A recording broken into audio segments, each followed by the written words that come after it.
Thank you all for staying with us. I'm Chris Wilson. I'm the Deputy Director of the Mexico Institute here at the Wilson Center. We have another star-studded panel, an even bigger panel this time, so more stars.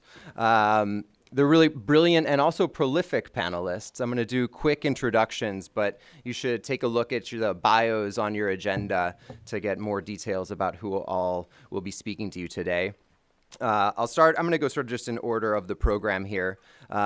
Inigo Guevara, who's the director at Janes Aerospace. He's a longtime friend of the Mexico Institute. He's an expert on the Mexican military and U.S. Mexico cooperation in military matters. He's written for us this fantastic paper, Mexico's National Guard When Police Are Not Enough, that's just released now. It's up on our website. There are copies outside, so please grab one or click on it and take a look. It's a really good piece of work, and he'll be making a presentation based on this paper today. So thanks very much, Inigo, for being with us. Second will be Max Kaiser. Max, we actually have a little bit of a correction to make to the agenda. Max is anti-corruption director for Coparmex. He was in the past doing work at IMCO, which is what we have listed on the agenda. He's worked in government on procurement and corruption issues. He wrote the book on anti-corruption in Mexico, literally, in 2014. And so we're very glad to have you with us today. I also have a great new publication out by Max, which is actually a little bit different than the things that we would normally publish at the Wilson Center. We didn't publish this book that he wrote, but it's actually a book for children on anti-corruption in Mexico. So take a look online. I'm sure you can find a copy. And congrats to Max on the publication of that. Maureen Meyer from WOLA. She's the Director for Mexico and Migrant Rights at the Washington Office on Latin America. She's going to talk to us today about some work she's done recently on the southern border of Mexico, looking at trends in security and migration enforcement there. She's actually also, we have a very prolific panel here. They're all writing amazing stuff all the time. She is actually author of, or co-author with Adam Isaacson of WOLA, who I also saw out in the audience here today, hello, on a paper called The Wall Before the Wall, Mexico's Crackdown on Migration at its Southern Border. And that's something you could find on WOLA's website. Definitely worth a read as well. Selena Realullo is a professor of practice at the Perry Center for Hemispheric Defense Studies at National Defense University. She has also written a fantastic new paper for us, which we're just putting out there today. You should also grab a copy of this one and click on it and give it a read. It's on countering the evolving drug trade in the Americas. It's a really up-to-date look at trends in drug trafficking in Mexico.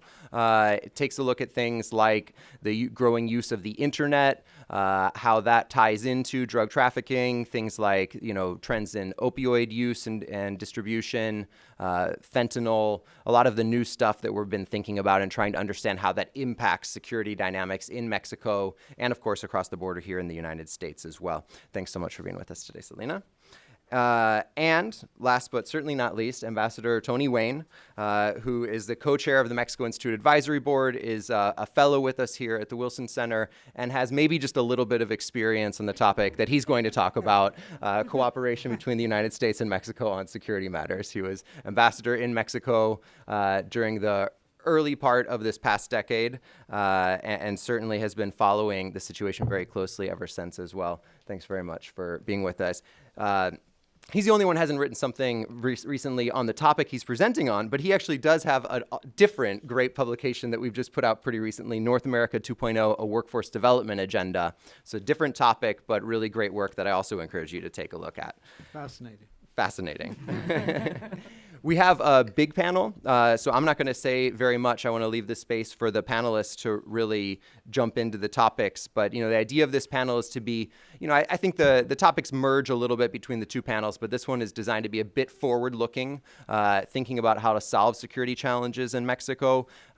You'll see from the speakers that we've invited to speak, we think that there needs to be a comprehensive approach to those issues. A security strategy needs to think about things like anti-corruption, needs to take into account things like new trends in drug trafficking, all of these topics that we'll be touching on, and probably some more that we weren't able to have represented here on the panel. Things like money laundering and the movement of cash, the movement of arms that was brought up on the last panel. Definitely things like crime prevention that Edna Jaime talked about on the previous panel. But I think this certainly does speak to the breadth of the issues that need to be put together into a comprehensive strategy.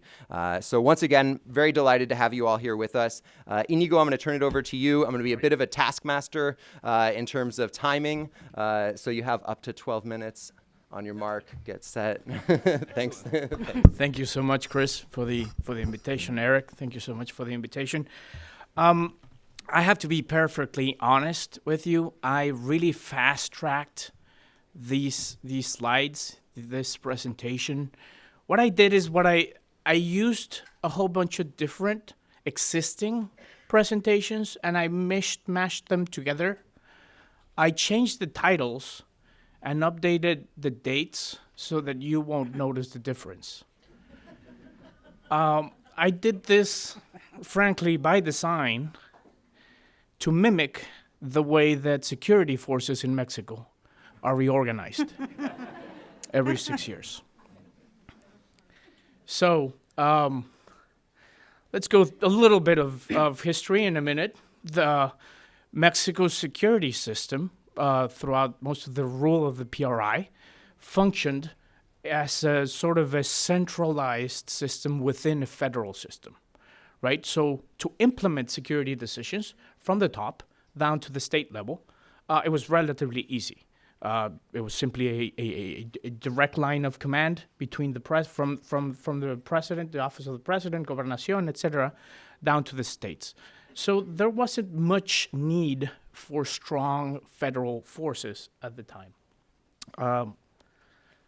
Into the 1980s, the period also known as a simulation of democracy, where few municipalities were taken over by opposition governments, for instance, with the PAN winning a couple of municipalities there.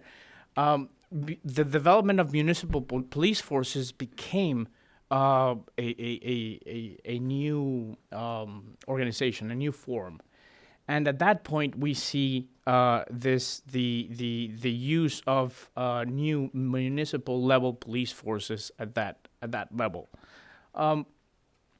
Into the 2000s, when the first opposition president comes into play, there's a need for a civilian-led law enforcement agency with intermediate forces, which means that it has a mix of both police as well as paramilitary type of capabilities to be able to implement federal policy throughout at a national level.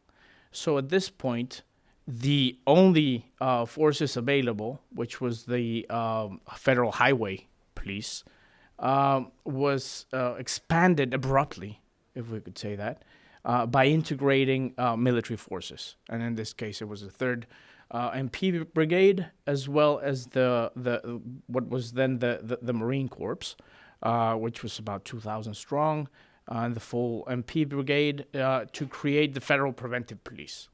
And at that point, this new law enforcement agency is stood up to become the strong arm of the Federation at a national level. The force originally was about 7,500 strong, and it eventually went down over the years to around 4,500, 5,000 to 4,500.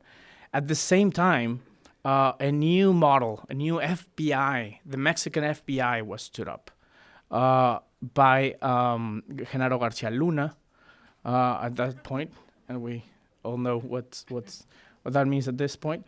But the AFI was stood up to cooperate and become the investigative arm of the PFP. Fast track again, 2006 to 2012. When President Calderon comes into office, there's a rebranding. There's a shift towards mixing up the Policía Federal Preventiva along with the AFI. So basically, I'm summarizing a whole bunch of different things that happened at this point, but basically Garcia Luna was put in charge of the SSP. And if you could see here the insignia, you can see a clear resemblance between the former AFI and the new federal police. And so it was basically mismatched and operated. Garcia Luna took over most of his personnel from AFI and assigned them to the Policía Federal. So in 2009, the PFP is now rebranded simply as the PF and expanded significantly. If we can say positive things about Garcia Luna, definitely, as an engineer, he really built up the capacity and the capability of the federal police during these years. It grew up to about 40,000 from 4,500. It developed a cyber security arm. It developed more of a scientific capabilities within the police, the policing function. And at the same time, the armed forces were also asked to contribute to this, and we see two very different approaches. On the part of Sedena, Sedena sets up the Special Corps for the Federal Support Forces, which was going to be a 10,000 strong unit that was going to be supporting, that was basically going to be directly under Felipe Calderon. That led to speculation that this could become a Praetorian Guard. And it was, although it was tried to be reorganized and relaunched, it just didn't work, and Congress shut it down. Even though the force did participate in Mexico's largest military operation, which is the National Parade on September 16. And at that point, this Sedena was stood out, which meant that the army would be deploying directly. In parallel, and relatively out of the same type of scrutiny, the Navy recreated its Marine force and stood up a 32 battalion Marine Corps within this relatively short period of time. And these became, the Mexican Marines very soon became basically the stars of the show over most of the second half of the Calderon administration, with them taking up a lot of the intelligence sharing cooperation with the U.S. and a lot of very high-value target operations in place, just to prove exactly why it was so necessary to have a cabinet-level secretariat position to some degree as well. Entered the Peña Nieto administration, and all we heard about was the National Gendarmerie and the establishment of a gendarmerie. Alejandro Jope and myself debated on this several times. And so the whole issue there was that the National Gendarmerie was going to be stood up. It was going to grow up to 40,000 by the end of the administration. And at that point, they would take over from the military. So then this back and forth starts between should they come out of the military or should they be completely civilian sourced. And eventually, let's put this under the civilian arm wins. So they became the 6th Division of the Federal Police, and developed, quite frankly, into a token force.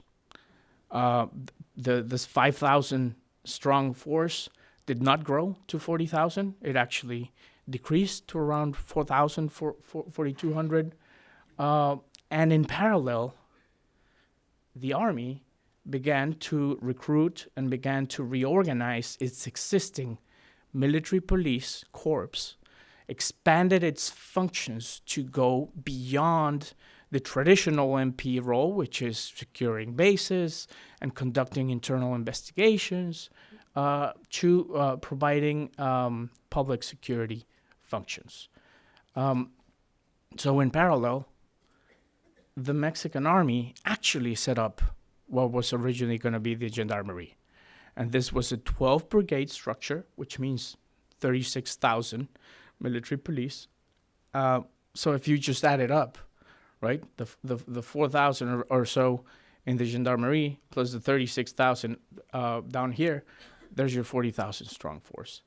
At the same time, Samar continued to finish building up the 32 Marine Infantry battalions, and also set up a Coast Guard function, which would maintain authority on Mexico's 119 ports. So what's interesting to note there is that so far there's a Coast Guard type of unit in about 22 of them. But more resources are needed so that the Mexican Navy can actually fulfill its complete role and have a presence in all of them. And then comes the AMLO administration, right? So at that point, what we do is that we simply rebrand, we grab the existing forces, and they integrate it into the National Guard. The Ministry of the Navy only recently, it was only July or August last year, that they actually created the Naval Police Unit as an organization within Samar to support the National Guard. And then we go on to leadership selection, of course. General Bucio, who was at the time the president of the Inter-American Defense Board here, decades of experience in fighting organized crime, is selected to lead the National Guard, to become the commander of the National Guard, and a commission of representatives from the Army, the Navy, and the Federal Police are also mashed in there. This is my last slide. So basically, every new administration has implemented this radical, what's supposed to be a radical change, but it's just basically reorganizing the existing structures. The challenges ahead look pretty grim. And the roles assigned now to the broader military, right? So the question is, well, then what is the military going to do now with the National Guard in place, right? So, of course, we've got some very non-traditional, non-military roles. We could say that they are traditional for Mexico's military, but not in the international sphere. But here we've got someone like build a new international airport. That now becomes one of the priorities for SEDENA, for the Ministry of Defense. Set up a border security and immigration enforcement task force. About 26,000 Mexican Army troops are now assigned to border security. Environmental cleanup. So the Navy is now in charge of cleaning up the Gulf and is building, instead of building patrol vessels, it's building sargasso, which would be seaweed collectors at the naval shipyards. And we see a whole bunch of different new ones, such as agriculture support by escorting the delivery of fertilizer to peasants in Oaxaca, in Guerrero, and escorting the delivery of textbooks to Mexico's public schools. And that's about it. The only constant so far in Mexico's security agriculture architecture is superficial change over and over. And I'll leave it at that. Thank you. Thank you, Inigo. I think we didn't give you enough time to dive into all the details in your paper, so I encourage everyone to take a look at that, and I know we'll get a chance to have a little bit more discussion after this, so thank you very much. I'm going to pass it over to Max next. So I think you don't have a presentation, so we don't need to pull one up, but the floor is yours. Thank you so much. Thank you, Wilson Center, for the invitation. Thank you all for being here. Well, let's talk about corruption, the fight against corruption in Mexico. I'm going to divide my intervention in three parts. The first part, political discourse on anti-corruption. What's the political discourse in Mexico on anti-corruption? The second part, what's the reality, what we see in reality. And the third part, the future, what holds the future in the fight against corruption. Let me start with the political discourse. For 12 years, the current president campaigned on anti-corruption. Every problem in Mexico was due to corruption.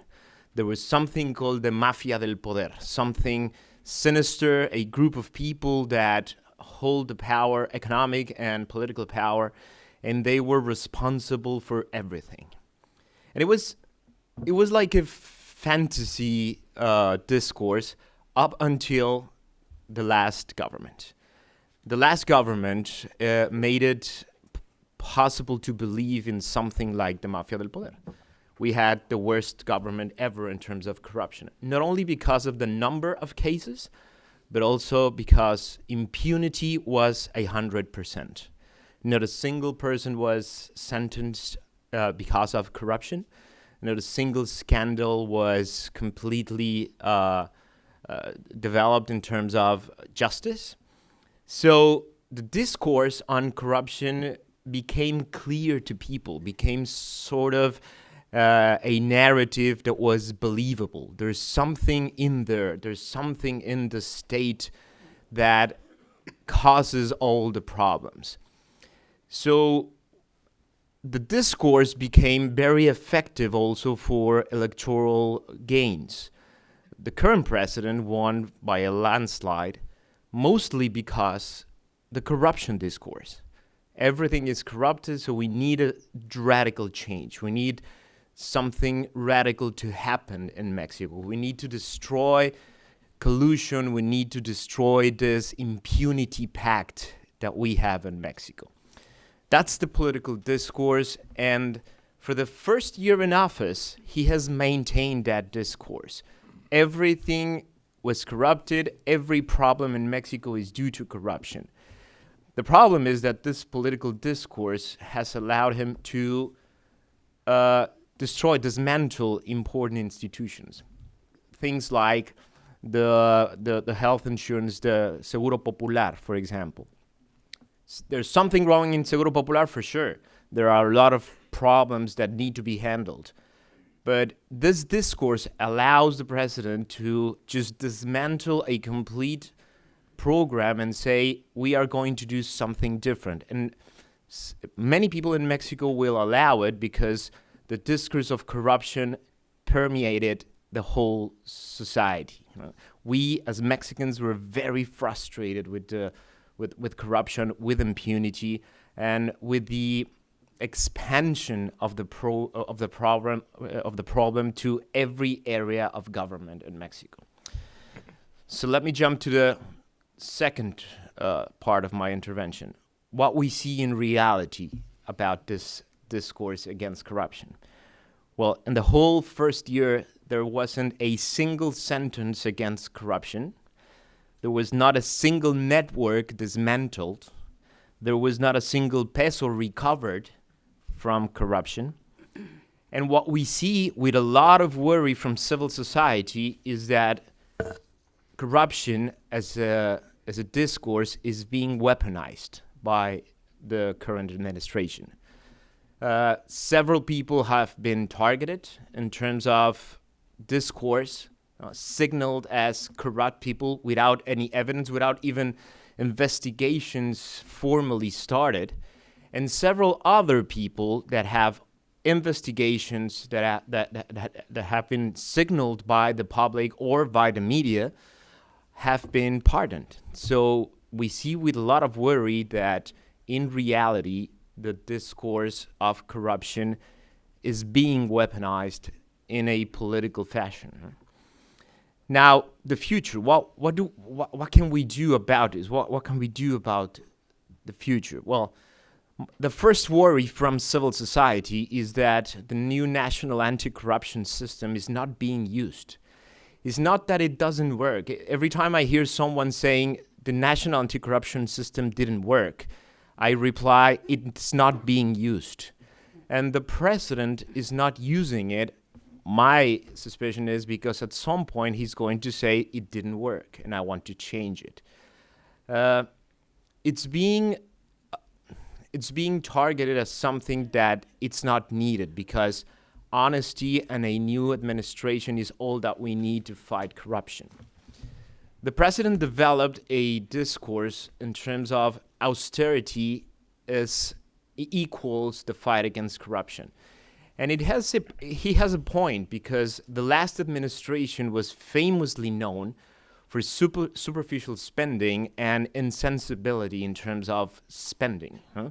The first awful picture we saw in the beginning of the last administration was the Zócalo, the main plaza in Mexico, filled with suburbans as a parking lot, because there was an event in Palacio Nacional. So people was angry. For example, Emilio Lozoya, who was the director of Pemex, used to use the Pemex helicopter just to avoid traffic from his house to the Pemex building. So people was very angry with superficial spending. So the president has been gaining points by being not superfluous, by austerity. Traveling by commercial plane has been, for many people, something that is completely different. But that's not the fight against corruption. That doesn't work for a complete setup of measures that are not being used. So there hasn't been a single case of anti-corruption that tries to tackle a complete network. There are no capacities developed. So as you know, whenever you build a new system, whenever you build a new institution, a new structure, you need to feed that institution with cases so that they can develop capacity. So there are no new capacities being developed in the national anti-corruption system. Also, autonomous institutions are under attack. The president does not like autonomous institutions. He does not like institutions that he does not control politically. So many of them have been signaled as being part of the corruption mafia. So it's a very efficient political discourse to then dismantle them. So we have not been able to test the capacities of the national anti-corruption system, but it's there, it's in its place. Let me just remind you, in the past 5 years, in 2 years, 2016 and 2017, Mexico underwent its most impressive and biggest legislative movement ever, led by civil society. We changed 2 articles in the Constitution. We changed, 4 articles in the Constitution. We changed 32 local constitutions. We created 2 new general laws. We redesigned more than 10 federal laws.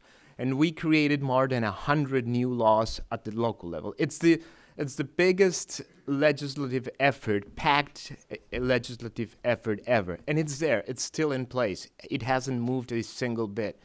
But it's not being used. Now, the problem is that the risks of corruption are going up.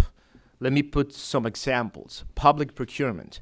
For the past 10 years, every single scandal, every single corruption scandal in Mexico has been about public procurement. Every single one of them. And what we see now in this current administration is that we went from 74% of public procurement processes being sole source provider processes to 80%. This government purchases 80% of what they purchase with sole source provider processes. They've centralized public procurement in the Ministry of Hacienda, which is a very steep conflict of interest because Hacienda has another function, which is to administer money and to save money, not to provide medicines, not to provide good services, is to save money. The 3 biggest infrastructure projects in Mexico are being developed via sole source provider processes or restricted invitations. Private negotiations have been done to redesign those projects. A very incredible example for it was 3 ministers coming to the United States to private meetings in New York to purchase trucks to transport gasoline. 3 ministers in a private meeting purchasing trucks. What is that about in terms of risks of corruption?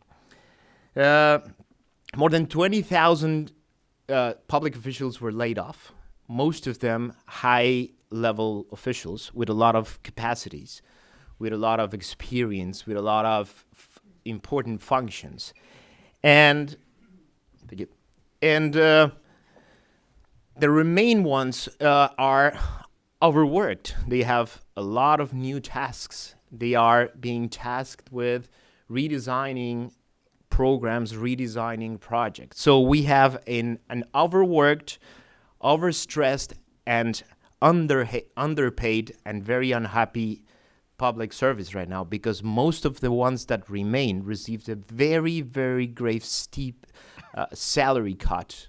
And also, they were left off without a private insurance, private health insurance. So they are very unhappy right now. So the risks of corruption are going up. But the most important risk right now is the message that's being sent by the leadership. The leadership is saying something like, if you're loyal to Morena, if you're loyal to a political party, nothing will happen to you. If you're not, a mañanera, a conference can signal you as part of the corruption mafia. The Bartlett case, I don't know if you heard about it, the director of the CFE, the commission, the Electricity Commission in Mexico, was signaled by a very good investigation by a reporter that he hit more than 23 assets and 13 different enterprises from his asset declaration. In a 3-month investigation that handled only 24 oficios being sent to different authorities, he was pardoned. So the message is a very important risk. The message is you just have to be loyal, politically loyal, to be safe from prosecution. Let me end up with a good note, if I can.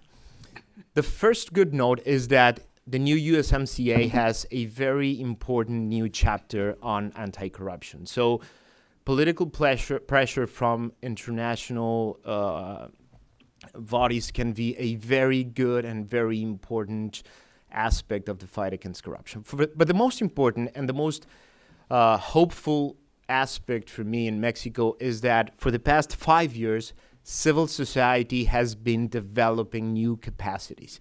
They are much more sophisticated in their understanding of the phenomenon of corruption. They are less tolerant. They get angry faster than before. They have developed very important investigation capacities. A lot of reporters are right now investigating cases, and they are documenting cases as never ever before in Mexico's history. And, well, let me end up with a commercial. Civil society is also trying to do this. It's trying to educate people. It's trying to educate Mexicans to engage in the fight against corruption. We are trying, as civil society, to develop the capacities of the Mexican people to see corruption, to denounce corruption, to understand corruption, and to demand accountability for the government. And I think that's a very important step we're taking forward. Thank you.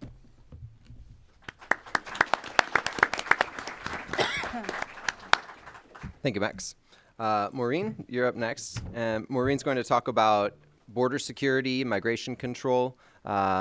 I think for most of us, it's probably obvious the connection between those topics and sort of the broader topics we're discussing today, which are focused on national and citizen security. But I think you'll see in her presentation, and we should think about the fact that we've already talked about the use of public security forces, law enforcement forces for migration control and the way that they intersect in that manner. We're certainly talking about a vulnerable group of people that are vulnerable to exploitation and victimization by organized crime. I think there are lots of other links, but I just wanted to sort of point that out explicitly as we think about how it fits into the rest of the program and the conversation we've been having Maureen, the floor is yours. Thank you, Chris. Thanks, Chris, Eric, all the staff at the Mexico Institute for the invitation and for putting together this great forum.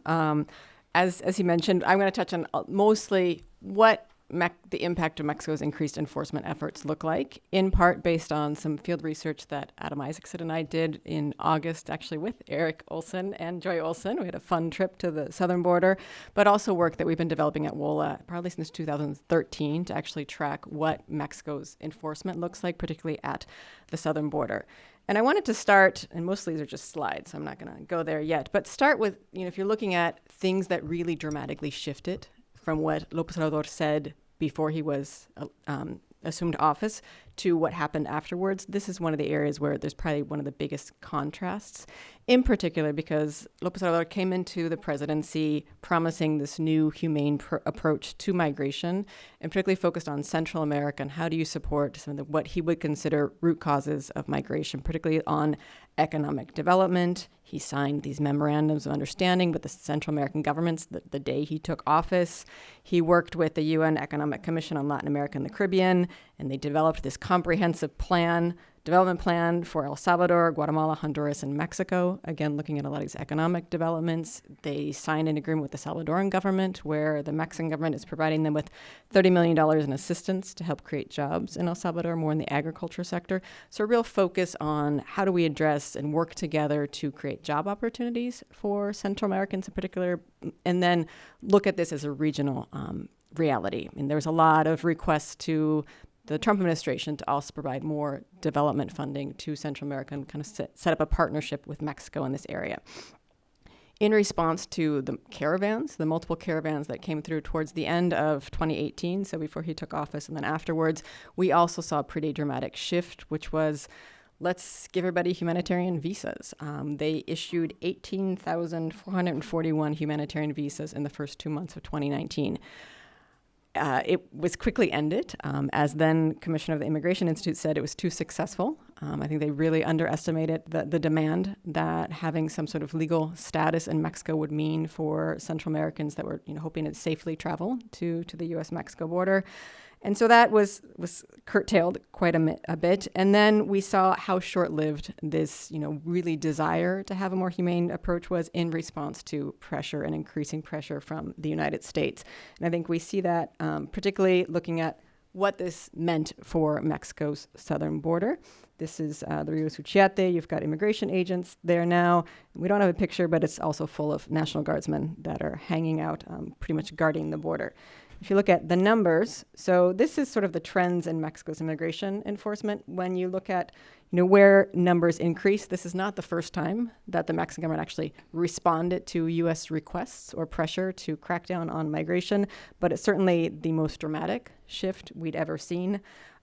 June 2019 had the highest number of apprehensions that we've actually seen in terms of what we have for public record of immigration detention in Mexico. So certainly a dramatic increase compared to previous years. And it was not just increasing apprehensions, it was basically offering to the United States, we are going to deploy our security force, our really new created security force to Mexico's southern border. And it can go into broader debate of what the National Guard's role is or should be, but clearly one of their main tasks has been on immigration enforcement. Just again, going over the numbers, between January and November of last year, Mexico apprehended almost 180,000 migrants, the majority from Central America. It is an increase over the previous year by about 36%. And I wanted to look, if we're talking about southern border enforcement, to really highlight almost half, 43% of the apprehensions were in Chiapas. Another probably 8% were in Tabasco. So a lot of enforcement really concentrated on Mexico's southern border states. And with the National Guard, this is a picture that Adam took of the National Guard in Ciudad Hidalgo. So again, we really had their presence. These are also, I think, soldiers with their new armbands that say they are part of the National Guard. And that, what both Alejandro and Inigo really highlighted, a lot of the guardsmen we spoke with were very adamant about not belonging to a National Guard as much as I'm on loan from the Navy. I'm on loan from Sedena, and once my 6-month stint is over, I'm going back. So real, I think, lack of identity, also being part of a new force. But this is from the Mexican government's October presentation on what they've done on security that really had the numbers on National Guard deployment. They had about 12,000 guardsmen deployed in southern Mexico. And I think it's important to say southern Mexico, the zone. So they're not all at the border. It's about 2,000 that were deployed to the border. And the rest are more in the route itself. Even, we traveled pretty much the entire southern border, and even up through Tabasco, we saw few agents, but they're there. They look pretty bored. It's really hot and not much going on those roads, but they are deployed in that area. And, we can go over a little bit like the implications, but I think this is one of the biggest things that the Mexican government offered to the United States is we're going to put our security forces on the southern border. They actually deploy them to the northern border as well. I think it's about 15,000 National Guardsmen that are on Mexico's northern border states, including being involved in immigration enforcement in the northern border. Kind of an aside to this presentation, but the other area where the Mexican government acquiesced to U.S. demands was allowing the expansion of the Remain in Mexico program, the so-called migrant protection protocols, which enable the United States to return to pretty much every Mexican border town U.S.-bound asylum seekers while they wait for their hearings, which has had a dramatic impact on their own security, but also created a real humanitarian crisis on the Mexican side of the border because you have tent cities now where these individuals are being housed.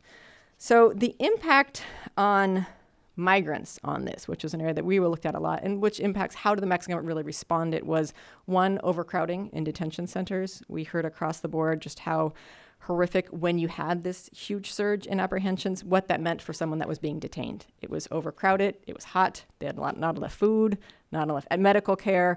Pretty much every migrant we spoke to outside Siglo XXI in Tapachula, so in the main detention center, the biggest actually in Latin America, had been detained for a few weeks and then were released because they were seeking asylum. They all said it was just horrible inside and they got sick. So there's a real challenge of conditions.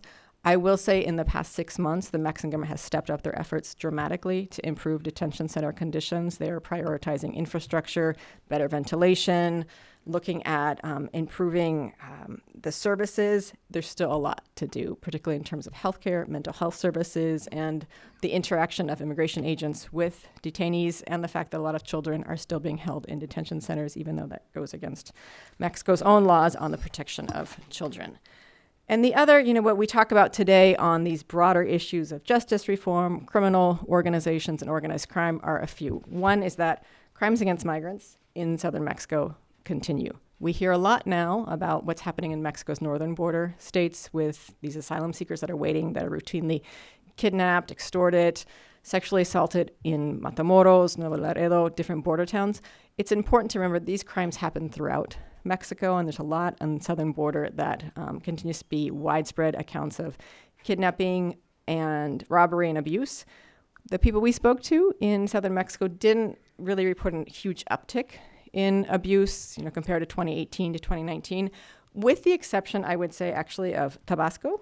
So that picture is actually from La 72. It's a migrant shelter in Tenosique, Tabasco, about 30 miles from the border with Guatemala. And that area in particular had reported that between January and October of last year, they had identified over 1,125 crime victims. And what was really alarming to them was that between July and September, and then I think actually going into October, they started documenting these horrific kidnapping cases. Horrific because it wasn't just kidnapping, but like kidnapping involving sexual violence, including against men, something that Doctors Without Borders, which has clinics throughout southern Mexico, also highlighted just the violent activity that was happening against migrants. Authorities found the body of a Guatemalan woman who had been murdered outside Tenosique. So a lot of still these continuing crimes. And when we look at bigger picture impunity and justice issues, crimes against migrants are probably the bottom of the priority for the Mexican government, in spite of the fact that you actually have specialized units in different states, including in Tabasco, to investigate crimes against migrants. The capacity is not there. The resources aren't there. Oftentimes, the officers aren't actually where the crimes exist. And in the case of Tenosique, the prosecutor herself was on a retreat for a few months when we were there, and there have been allegations from migrants of officials in the office actually asking for bribes in order to lodge the complaint or to have the complaint move forward.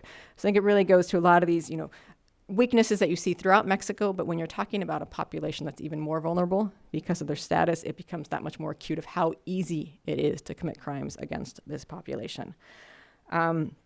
Looking more at the other kind of challenge the Mexican government's facing with this is how many migrants feel they're stuck in Mexico. So the Mexican government started adopting different policies to change how they issued exit visas to populations, people that are from government countries like Cameroon, Ghana, Eritrea, where there's no consular presence in Mexico, where there's really a hard way for them to get returned. The solution previously was to issue them an exit visa. You have 20 days to leave the country, you just go. They changed that in the summer to you can leave, but you have to leave through Mexico's southern border. Well, a lot of these individuals' destination is clearly either the United States or Canada, and so there was a growing, and there is a population that feels pretty much stuck in southern Mexico. The government is starting to attend this population in October. In November, they addressed over 15,000 migrants in Tapachula, looking at what your possible migration status could be, including Central Americans, but a lot of extracontinental migrants from Cuba, Haiti, and then Africa and Asian countries. There is a lot of population that is there living. It creates a lot of backlash from local populations, which I think another challenge Mexico is facing, which is how do you integrate these individuals into your communities when the local community feels invaded almost by a lot of foreigners in their plaza who are living there, who really don't necessarily share a lot of the same culture and background as them. So I think that's the other challenge. Lastly, and I'll go quickly on this, two things. One is criminal activity and corruption, which has also been talked about. There's a good article that Associated Press did at the end of last year, which really looks at the fact that after 6 months of interviewing migrants, smugglers, throughout the route, those dynamics haven't changed very much at all. They're saying in years of all these policy changes, the smuggling networks have adopted. They've raised prices. They've offered packages, deals for every type of need people have, and those same routes are still there. And so I think with all of this, when you look at deployment of National Guard, having increased enforcement, people still come. And it's a lot facilitated by these corruption and these networks that allow, people get bribes on the checkpoints. And when there's money, there's certainly a way to figure out how to get up to the United States. Mexican officials detained over 700 people in Chiapas in a 4-day period in January. Clearly, people are still coming. And I think it's also being fueled, again, by this challenge. How do you address corruption, particularly within Mexico's security force? And lastly, just as an area where, if we're looking at big picture Mexican challenges, which is probably not in security and justice, but broader integration challenges, Mexico is now a destination country for a growing number of asylum seekers, in part because it's really hard to get to the United States, but also because Mexico has really increased its capacity, or working to increase its capacity to be a receiving country. If you look, this is dramatic for a country that, a few years ago had less than 4,000 asylum claims. And I think just one last thing on this, that as the U.S. becomes harder to get asylum, Mexico is likely to see more and more asylum seekers staying in Mexico. What we have not seen is actually any real budget or political will put behind having a functioning asylum system and having any real functioning integration policies, which I think is also important because if people get protection in Mexico but then feel they can't really settle there, you get into what they might decide to keep traveling north, or a lot of other challenges just in having that population be productive in Mexico. Comar's budget for this year is $2.35 million. It's about $34 per asylum seeker. So in spite of knowing you have this big push, the government itself hasn't designated the resources to it. The UNHCR is doing a great role in backing up Comar's system and strengthening capacity, but it's because the government really hasn't put this as one of their priorities in. As they increase enforcement, they have not really increased on the flip side, which is how do you work on access to protection. So thank you. I will leave it there. Thanks, Maureen.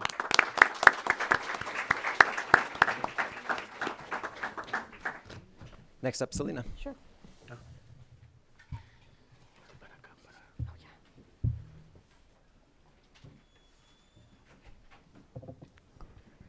Great. First, many thanks to the Mexico Institute and the Wilson Center, my great colleagues, Duncan and Eric, who we've been working on these issues for about a decade, right? More than that. And they're just becoming more complex. So that's what I want to share with you is taking a look at this evolving drug trade, but more importantly, the implications on both sides of the border. And we will talk about the opioid epidemic. What we've seen from the very beginning is that it's actually been an internationalization of the drug trade. I traveled throughout Latin America, and we're actually seeing the presence of Mexican cartel agents in places like Colombia, in Brazil, where they used to be the transportistas and the facilitators of the Colombian cartels, if we go back. And if for some reason, if you look at Netflix, there's a lot of rewriting of history of the Escobar episodes. But more importantly, you actually see the cargo of things like cocaine going globally. It's not a direct route anymore. And so many different mafias are involved in that. What we're seeing, though, is this step up, and more importantly, the empowerment of the different Mexican cartels, creating these international alliances and partnerships. What we've also seen throughout the last decade is really a diversification of the consumption of drugs. In the United States, we actually had decreased our consumption of cocaine in favor of opioids, including heroin, and more importantly, synthetics. And very interesting in terms of changes to the markets as marijuana becomes legalized.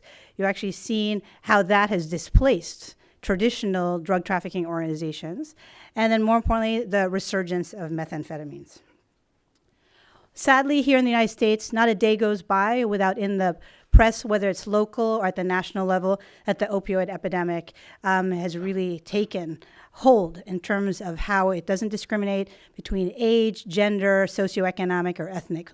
And this morning, actually, in the Washington Post, there's a report that over 100 billion pills, pain pills, were actually distributed through pharmaceuticals from 2006 to 2014, which is how it originated. Because people are trying to ask, like, how did this happen? And more importantly, who were kind of involved in all this? You've seen tremendous lawsuits now against the pharmaceutical companies. But more importantly, as doctors started to pull back in terms of the fear of their patients becoming addicted and the liability, that's where the black market started to actually evolve. Heroin, that more importantly, the much more dangerous effects of fentanyl.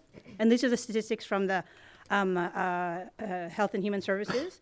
And as you know, it's hard to keep statistics that are very current, but we've actually seen some improvements, and I'll take a look at that later on in my presentation.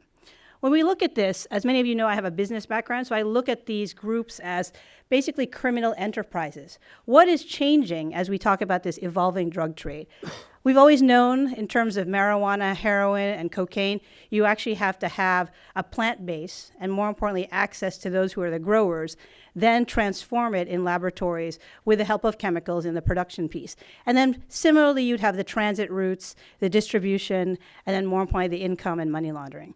What's happening now, if I were a drug trafficker, I would actually really start to question, why am I not just going into synthetics? I don't need to deal with campesinos, I don't have to deal with climate change, I don't have to deal with the ups and downs of the quality of the input. And that's what we're starting to see, and we're looking at a kind of 5-10 year space of that whole cultivation segment is actually disappearing. Because even here, 10 blocks from the White House, we've actually seen meth labs in the Shaw area being discovered. So everybody can kind of start their own DIY project, which is sad, but what's even more sad is the lethality and the potency of these types of drugs. So we've actually seen at the same time as the US has declined its actual consumption of cocaine, it's actually producing more. And that has a lot to do with another segment that we could take a look at is what's happening in Colombia. There's far more cultivation, but more importantly, with the help of international scientists, including Mexicans, the actual quality and potency of the cocaine coming out of Colombia is actually of a higher grade and of tremendous value. It's fetching, according to the DEA, over $120,000 a kilo in Russia and over $180,000 a kilo in Australia and New Zealand. So that's gone global, but here in the US, we're much more worried about a different phenomenon, and this is this growing threat of synthetics from fentanyl. Most of you have heard about fentanyl, but you probably don't know how lethal it is.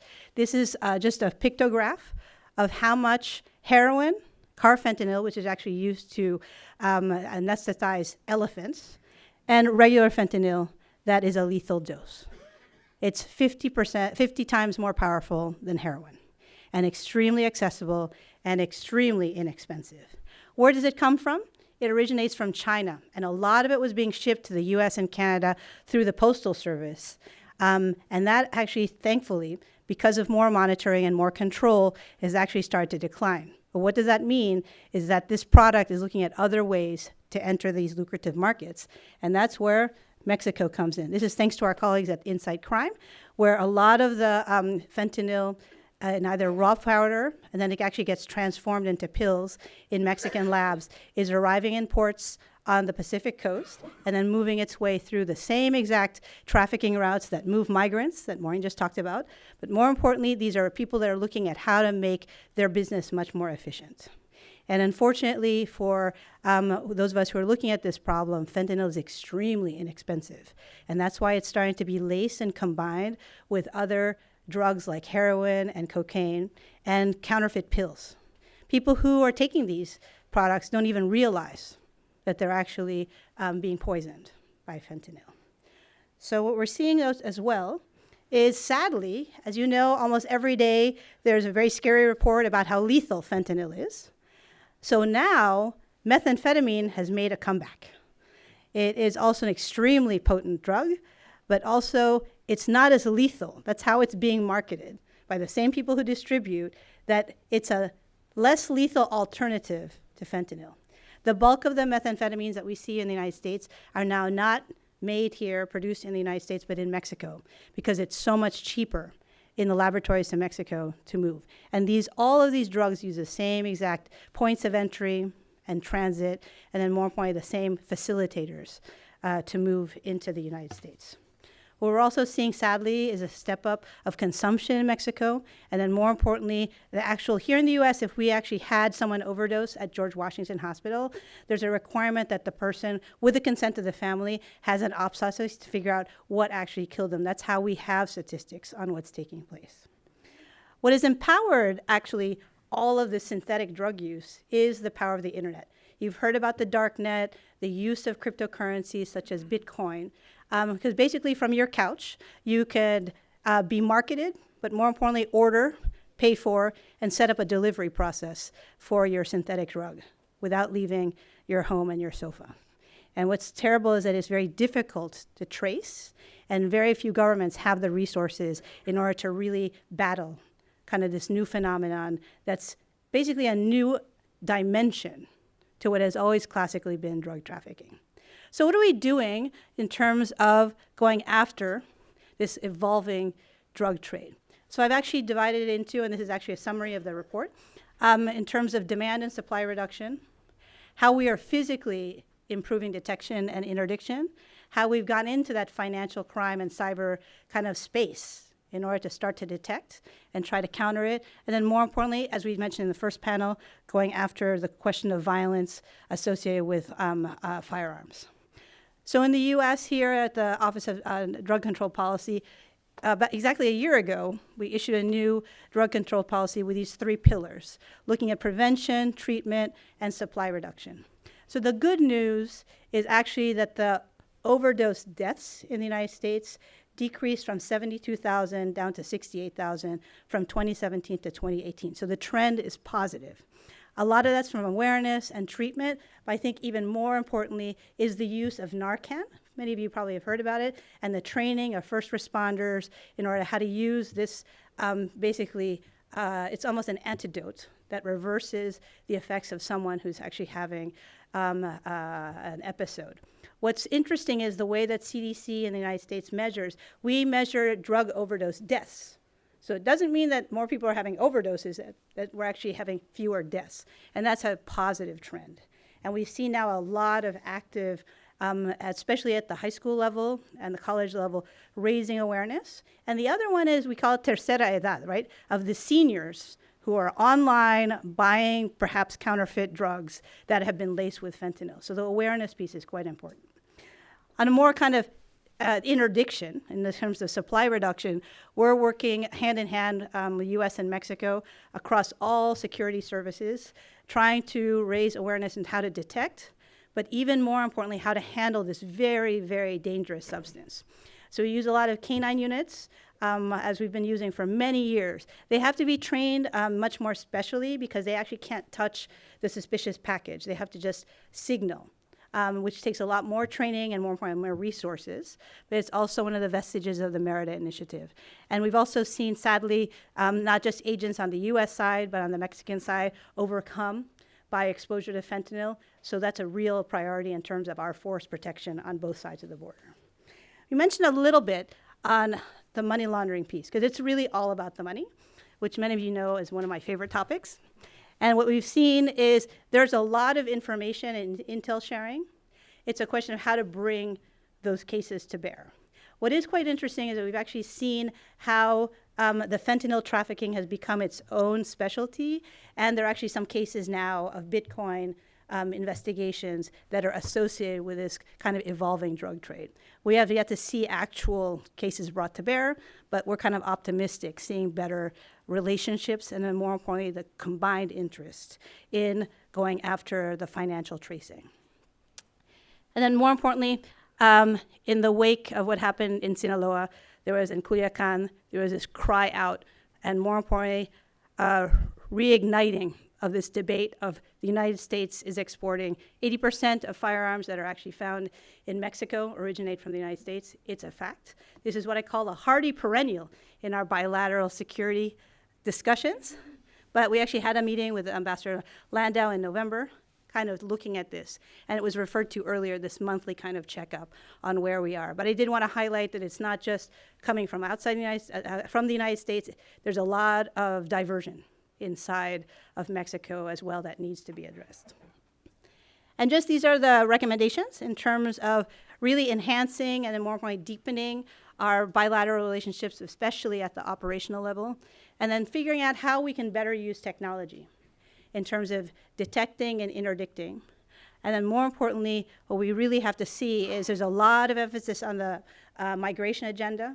There's no reason that we couldn't have the same emphasis on the narcotics trafficking, which in the past had always eclipsed the migration issue. They should be actually tackled together because it's a lot of the same players who are trying to figure out better ways to solve these problems. And then more importantly, really looking at how these groups, not just the Mexican cartels and those in the US, but globally are really taking advantage of the cyber domain to circumvent a lot of our measures.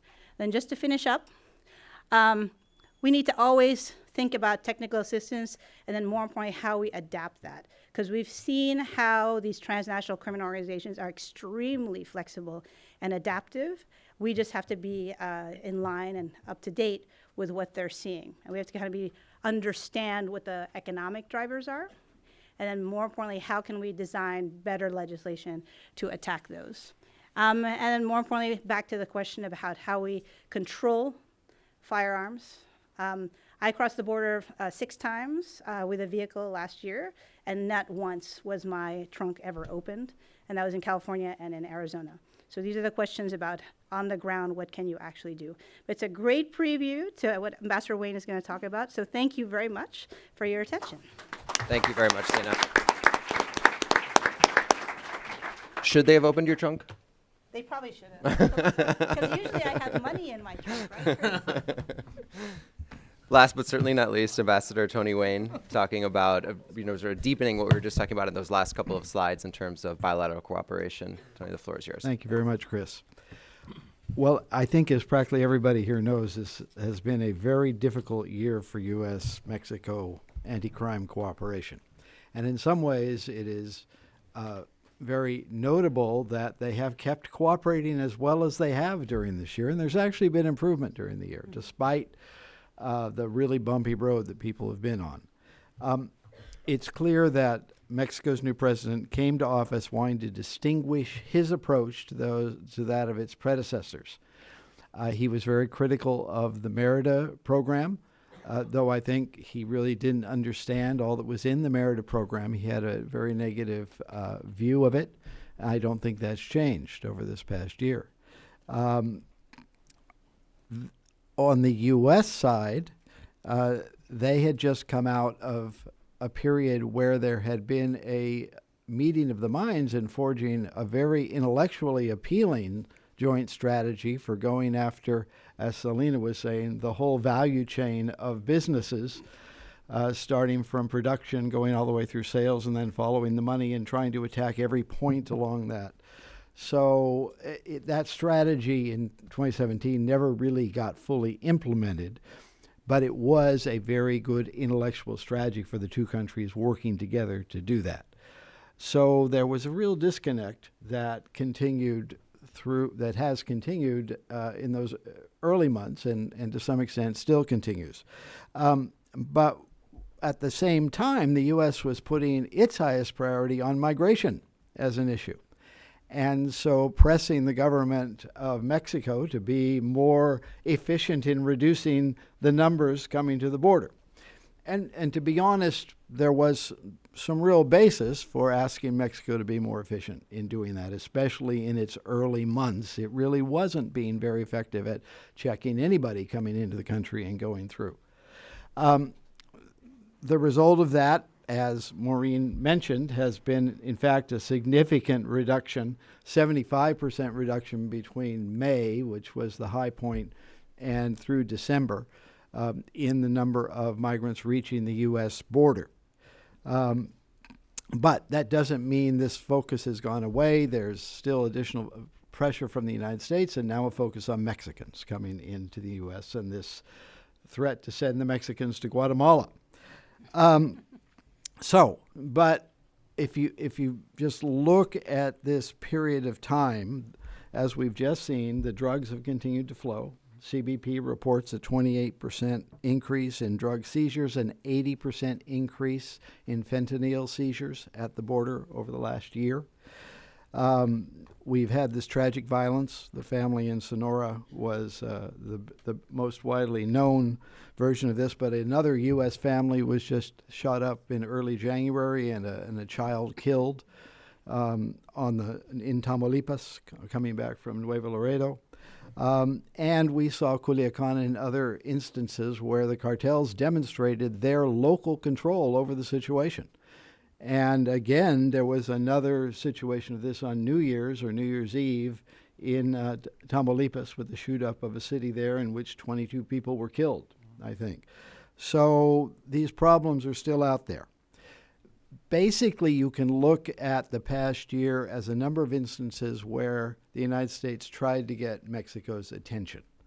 Sometimes, I think first, there was a number of efforts throughout the first months to do this through official discussions and trying to get people to engage and saying, let's look at the cooperation we've had at the past, let's look at the Merida program. If you have problems, let's try and redefine it, let's get together. That, very honestly, did not produce a lot of results. A first signal, however, a public signal was on August 8th when the president signed a declaration on major drug transit or major illicit drug-producing countries, which was very explicit that if Mexico didn't improve its performance, there would be consideration to finding this year that Mexico wasn't meeting its international commitments.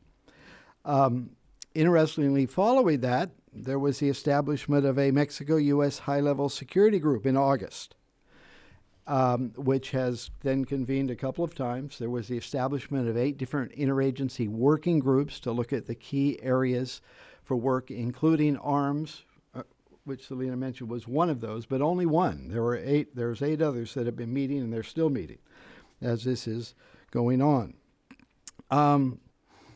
The next sort of signaling from the United States and the President of the United States was after the attack in Sonora in November, when he publicly mentioned possibly designating cartels as foreign terrorist organizations.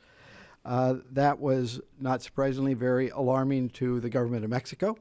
It was also very alarming to all the U.S. government agencies, though they had to keep that to themselves.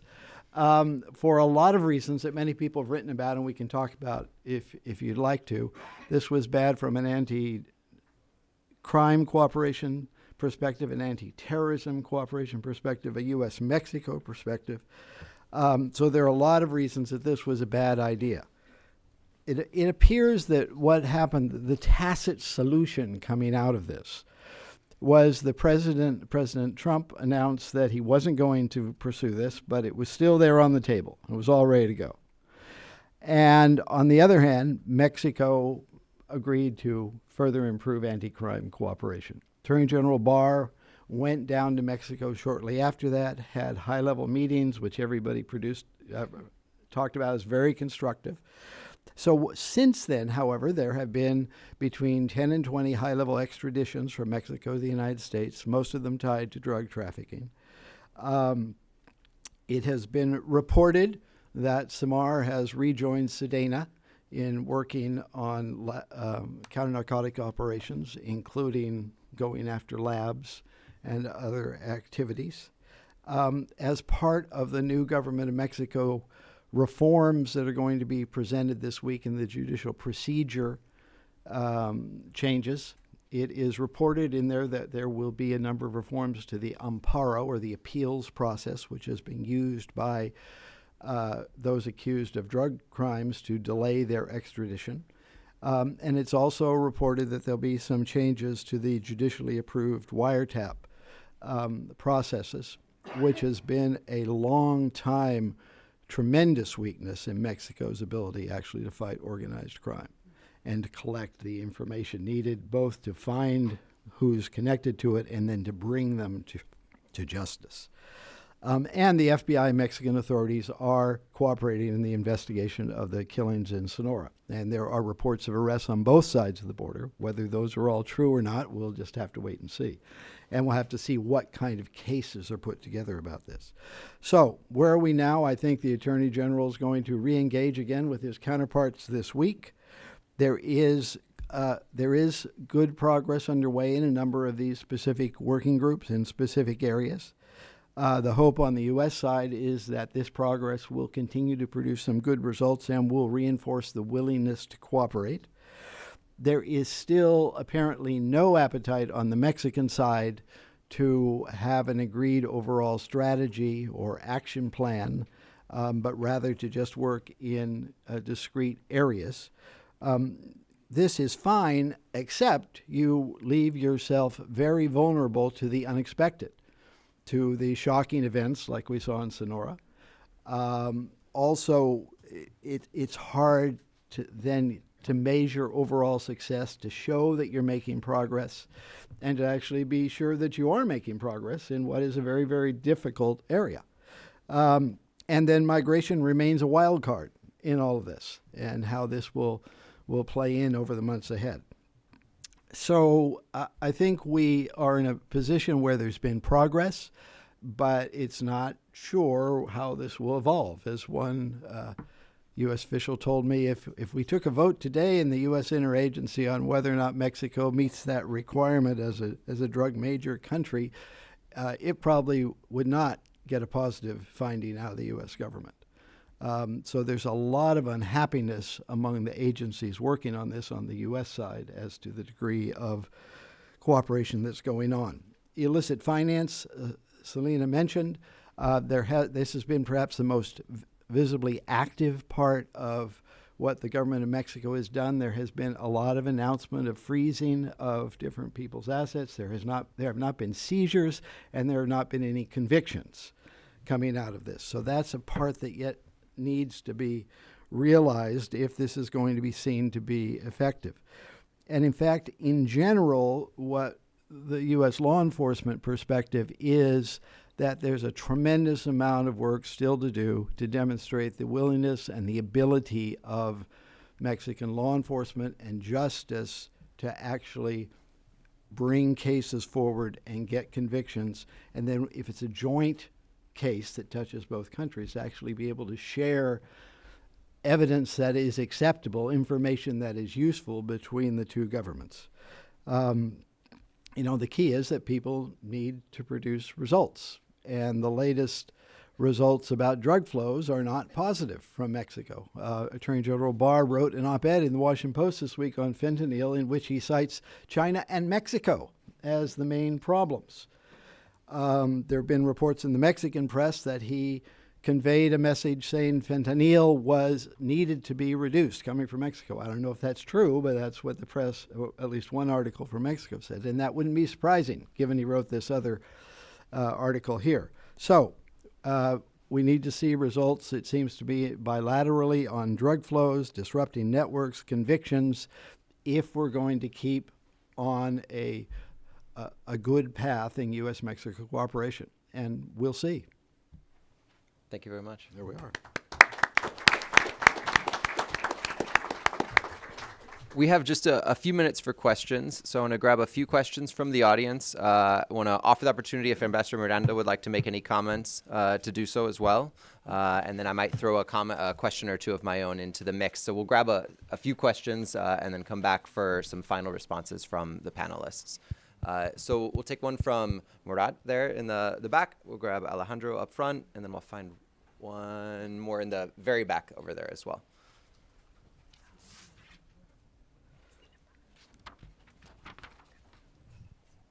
Go ahead, Alejandro. Okay, let me throw out something of a subversive comment here, probably for Selena, but also to the panel. To what extent the changing landscape in the global drug trade could lead to an increasing misalignment of the national interests of U.S. and Mexico? Let me put it this way. The rise of fentanyl in the U.S. has been tremendously destructive on the U.S. side, but it has also led to a collapse in opium poppy prices in Mexico and probably to a massive reduction of violence in the state of Guerrero. The rise of, say, the cyber domain and drug trafficking through the internet, well, that could be a net positive for Mexico to the extent that it cuts the middleman. And to the extent that you bring closer the final the producer to the final consumer. That cuts away to the profits of the cartels. So why isn't that a good thing for Mexico? Thanks for the question. Hi, I'm Murad Dagli from the Financial Integrity Network. We've spoken a lot about the National Guard today, and there seems to be this tension between the need to deploy a National Guard to actually defend Mexicans against organized criminal groups, but also added pressure from the U.S. to use those same resources to advance an agenda of migrant detention that would, advance U.S. interests in the region. But this portrays Mexico as a country that is militarizing for the sake of detaining migrants in some ways. How do you balance that tension, and how can we actually foresee a López Obrador administration where he can, again, fulfill his sort of promise of creating a guard that will defend Mexicans without overextending his resources in a mission that would ultimately benefit the U.S. more than Mexico? Thanks. We had one last question in the back there for this round, at least. We'll see if we have time for another. Just a brief comment to Maureen. Mariano Lemus, Secretary of Gobernación Attaché in Mexican Embassy. Maureen, first to congratulate you because your expertise in immigration issues. But I would like to share with you and with the distinguished audience the whole picture about Tapachula Station in National Institute of Migration. As you know, President López Obrador opened the border to people that try to come to Mexico with the purpose to stay in Mexico, to be integrated with the whole society in Mexico. But the problem that many people in Tapachula, especially people from extra-regional or extra-continentals, have the purpose to cross to the United States. So I would like to share with you service, to ask for an appointment with you and to share point of views about it. Thank you so much. Thank you. Ambassador Miranda, would you like to offer a comment? Could we get a microphone up front for Ambassador Miranda?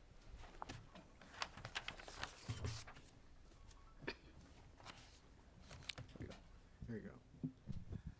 Thank you so much. It's very important for me to learn from your side because sometimes reality has a double or triple speeds. So once that is expected from the civil society, another from the official. So it's very, very, very interesting to see this. And I have a couple of comments only regarding migration, particularly because has been stated that more than 180,000 migrants have been apprehended. Well, we never use this term in Mexico. We relocating centers for the moment that they need to get the documents. So, but the most important on this comment is that only 1,125 people have been victims of crimes, that means 0.6 to 5%. If you see the scale, if you see it in the total people that have been apprehended and those who have been just been victims of crime, you see that there are not a real correlation on this. Because why? Well, we are deeply committed on human rights also. We are trying to get not only to the national forces, also the population to respect the human rights. This is one of my comments. And talking about the bilateral relation and how we are cooperating, I want to keep only in mind the photo that you screen here. In one side, the Minister of Foreign Affairs, Marcelo Ebrard, plus 4 different ministers of different states, and the other side, the ambassador of U.S. in Mexico, plus his officials. This photo gives a lot of message in order that you can understand how Mexico is deeply committed in order to resolve issues at home, in the house, in Mexico, of course. But I have not seen here this same treatment to the Mexican ministers coming here and to the other side, or the ambassador of Mexico, on the other side, to having 4 different ministers. So this is important to see that we are deeply committed and we are working on this. The high-level group that is have been deployed in these 8 different areas. There is a lot of information. Believe me that this is that's why I start saying the double speeds that we have. Sometimes in my position, I have the opportunity to see, to get information coming immediately how the policies are processing, and in the other side, in your assessment, your evaluation, very well done. Congratulate you. This has been a fantastic morning for me because I have been out of my office. Thank you. Thank you very much, Ambassador. Let me, if I can, just throw another 2 short topics on the table here for some of you to address. The first would be for you, Max. Can you talk to us a little bit about the link between anti-corruption and public security, how it is that we could focus anti-corruption efforts to get results in terms of increasing public security, what a strategy for that might look like. And then the second for Maureen and Inigo, if you could talk to us a little bit about your perspectives on the use of the military and or militarized police to do public security. I know that's something that many have argued raises human rights concerns, but it's also an issue where maybe you look at you open your toolbox and say, what do I have to work with? And the army, the military more generally seems to be the main tool in the toolbox. And so how do you each see that sort of tension and that challenge? And we'll just sort of go down the line if it's okay with you. We start with Selena and have responses to any of the questions that seem That's fine. Alejandro is very perceptive. What's happening now with drug trafficking, you're actually going to displace all the plant-based producers. And this is an issue in Colombia, people who used to grow marijuana, but even more so in the case of poppy. And this is not just an issue in our hemisphere, it's actually global. And this is the question, when you have such disruptive technology that threatens a very lucrative business. That's why we've talked about the diversification of the illicit activities, and we changed in the United States case from DTOs, drug trafficking organizations, to transnational criminal organizations, already looking at, and Mexico's a great example, where it's on the oil or, actually the harassment and extortion of migrants. These groups are trying to find new ways. So what's interesting, and we haven't quite have gamed it out, and we're working a lot with UNODC to understand what the synthetic revolution is going to have. The other thing is, because it's so easy to make, and then more importantly, anyone can actually do this, how do you actually then raise awareness that this type of synthetic drug is actually now starting to mix with legitimate prescriptions? So I think you hit on very important pieces about how disruptive these changes are, and then more importantly, how are the bad actors going to react? But more importantly, how law enforcement and intelligence and more importantly, security forces have to also adapt to detect and then more importantly, protect the public. And that's a really big public safety. It's a health issue as well as a violence issue, and then more importantly at the community level. That's why we think about whole of government, but it's actually a whole of society, kind of to address, particularly in the United States case, the opioid epidemic has really opened the eyes of a lot of people. Thanks, Lena. Great, thank you. Well, I would say touching on the point about the National Guard being used for immigration control, I would say that the whole toolbox or the whole plethora of roles and missions that the National Guard seems to be taking over from the Army or not, it's frankly, we're in a transition period. So I would say that while we can do an assessment, a judgment on its outcome is frankly not just premature but unfair. The military, we need to understand, is ordered, receives orders. It does not initiate, and it doesn't have initiatives. It receives orders from the government and then implements.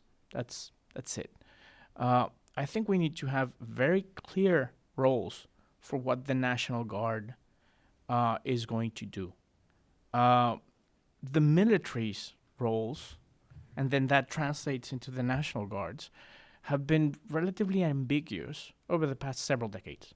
The military has been used as an antibiotic for any illness that Mexico has that just requires force.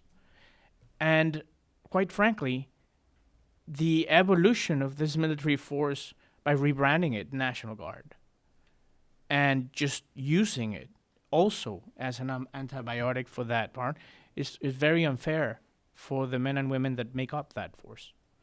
There needs to be very clear roles for that. The National Guard itself should not be in charge of border control or immigration enforcement at all.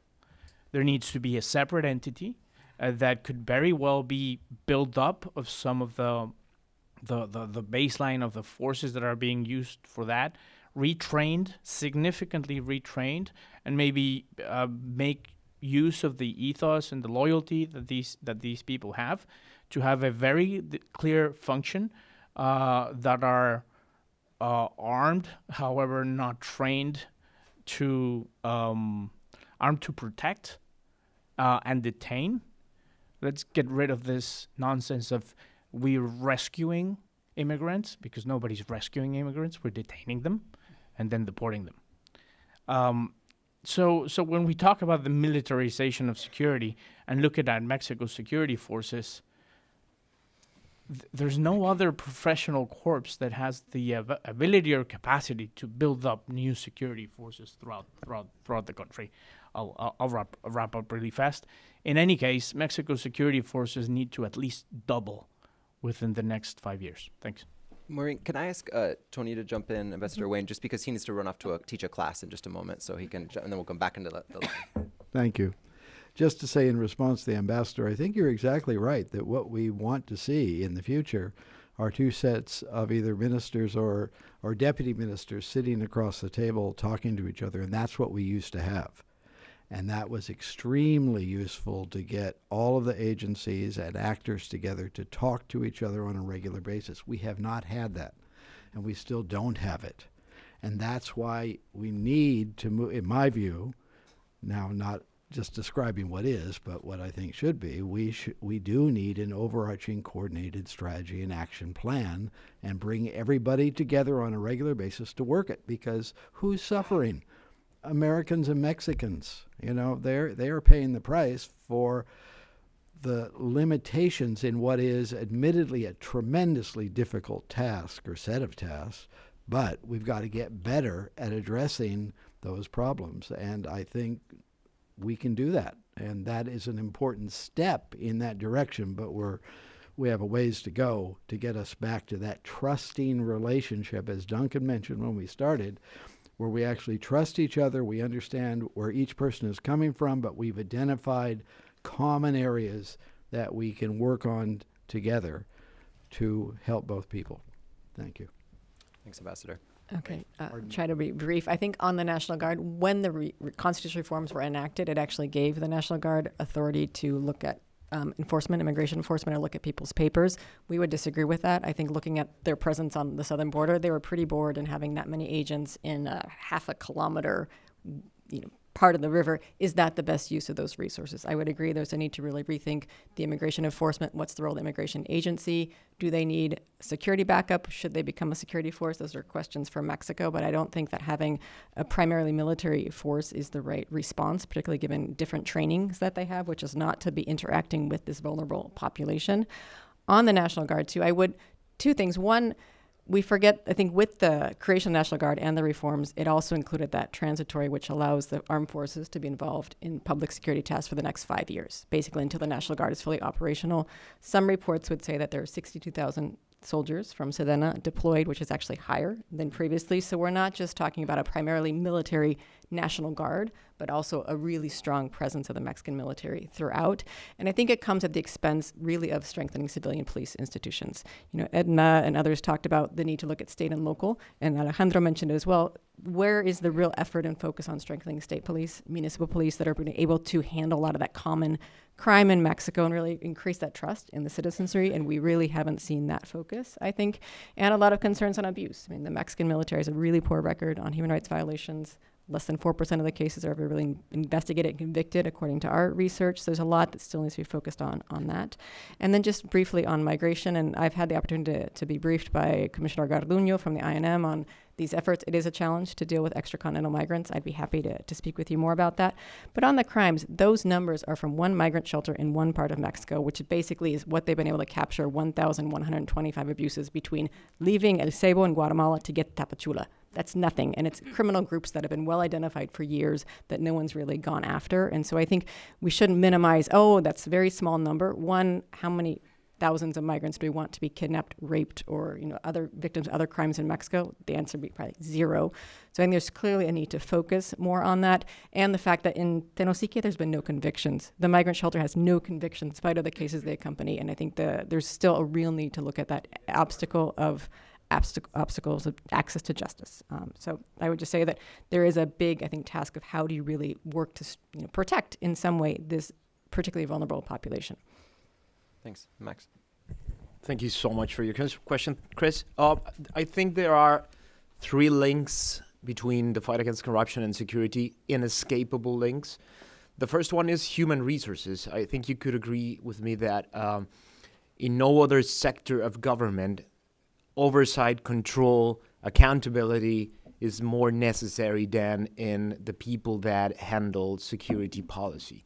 The whole chain, people that detect crime, people that investigate crime, people that trial, judges, and all the way to the people that detain in jails, people that have been accused of crimes. So if you do not have a proper anti-corruption system to oversee, control, and demand accountability from those people, your most important aspect, which is human resources, is going to be very weak. The second link is public procurement. Security forces, security institutions need a lot of toys. They need a lot of instruments. They need a lot of things to work with, to be efficient, to be out there engaging with the most violent people there are. So if you do not have a proper public procurement system, you will always have the risk of private enterprises becoming the most important aspect of institutions instead of building capacities. And the third inescapable link is building institutions. To build proper institutions, you need the rule of law as the basic principle to build those institutions, instead of political loyalty. If your principle to build institutions is political loyalty, you will never have them. Inigo just showed us how they change from one period to another because they need to show that they are different. We need to redesign our method to build a Mexican state and put the rule of law at the center so we can build proper institutions. So I think that those three links show you that the fight against corruption and the fight against crime and violence are just two faces of the same coin. Yeah, thank you very much. So we're running short on time. I'm going to just say thank you once again to all of our panelists.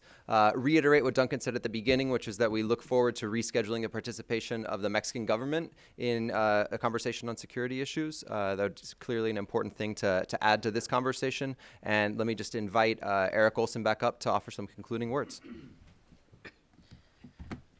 Great. Special thanks to all our speakers today, and our audience was patient and great questions. I think we had a real opportunity to delve in on some very complicated issues. This issue of corruption, the institutional arrangements are all front and center in the discussion about security. We all, and I think I speak for all of us, really want Mexico to succeed. We do this with the animo of trying to find good solutions and put forward good ideas. And so I thank all of our panelists for doing that, helping us understand the challenges, but also putting forward some great ideas. I hope to see you all next year when all these problems will be resolved and we won't have much to say. I actually hope to see you all before then, but we will certainly try to do this again next year. Thank you again to our tremendous staff, our translators, our AV team, Angela, Olivia, and all the volunteers who really helped pull this thing off. And thanks, Chris and Duncan, as well, for your involvement. Thank you. Thank you, Eric.